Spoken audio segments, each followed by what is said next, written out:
আর যাদের জন্য আমাদের আজকের আয়োজন। সম্মানিত উপস্থিতি, আসসালামু আলাইকুম ওয়া রাহমাতুল্লাহি ওয়া বারাকাতুহু।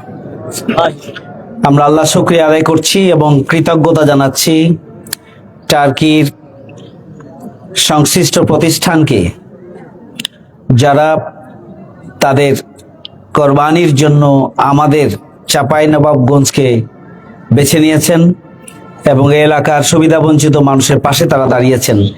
এই জন্য বাংলাদেশের পক্ষ থেকে, বিশেষ করে চাঁপাইনবাবগঞ্জের পক্ষ থেকে, চাঁপাইনবাবগঞ্জ সদর 3 আসনের পক্ষ থেকে আমি সর্বস্তরের জনগণের পক্ষ থেকে আন্তরিকভাবে কৃতজ্ঞতা, শুভেচ্ছা জানাচ্ছি, মোবারকবাদ জানাচ্ছি। আল্লাহ রাব্বুল আলামিন যেন এই প্রতিষ্ঠানের সামর্থ্য আরো বাড়িয়ে দেন এবং আরো বেশি বেশি নিপীড়িত জনগোষ্ঠী পৃথিবীর যেখানে আছে, বিশেষ করে বাংলাদেশের গরিব অসহায় মানুষের পাশে তারা যেন আরো বেশি বেশি দাঁড়াতে পারেন এবং চাঁপাইনবাবগঞ্জের মানুষের পাশে দ্বিতীয়বারের মতো ওনারা এসেছেন এবং কোরবানির আয়োজন করেছেন। এই ধারা যেন অব্যাহত থাকে, সেই জন্য আল্লাহ রাব্বুল আলামিনের কাছে আমরা দোয়া করি, আল্লাহ রাব্বুল আলামিন যেন তাদের সামর্থ্য বাড়িয়ে দেন।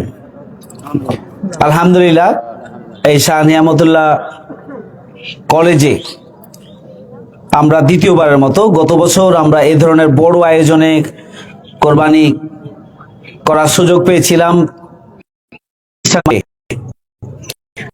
আমরা যদি সবাই মিলেমিশে আমাদের প্রিয় দেশের জন্য কাজ করতে পারি, তাহলেই সুখী, সমৃদ্ধশালী, বসবাসযোগ্য মানবিক বাংলাদেশ প্রতিষ্ঠা করা সম্ভব হবে ইনশাআল্লাহ। আমরা প্রত্যেকের জন্য, আমরা একে অপরের জন্য, মানুষের জন্য, আমরা মানুষের কল্যাণে, মানবতার কল্যাণে ভূমিকা পালনের জন্য সবসময় চেষ্টা করে থাকি।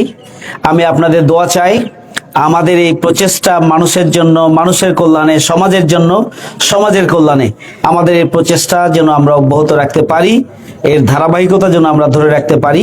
এই জন্য আপনাদের সবার সহযোগিতা এবং দোয়া চাই। আমরা সবাই মিলেই নতুন বাংলাদেশ গড়ে তুলতে চাই।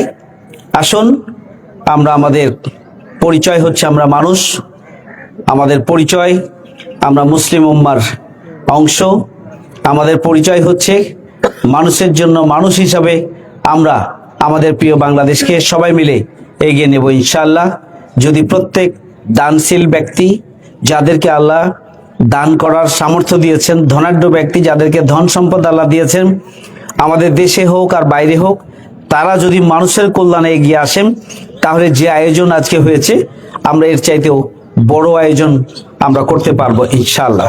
সবার দোয়া এবং সহযোগিতা কামনা করছি এবং প্রতিষ্ঠানকে আবারও আন্তরিকভাবে ধন্যবাদ জানাচ্ছি। সবাইকে ঈদ উল আজহার শুভেচ্ছা জানাচ্ছি। ঈদ মোবারক।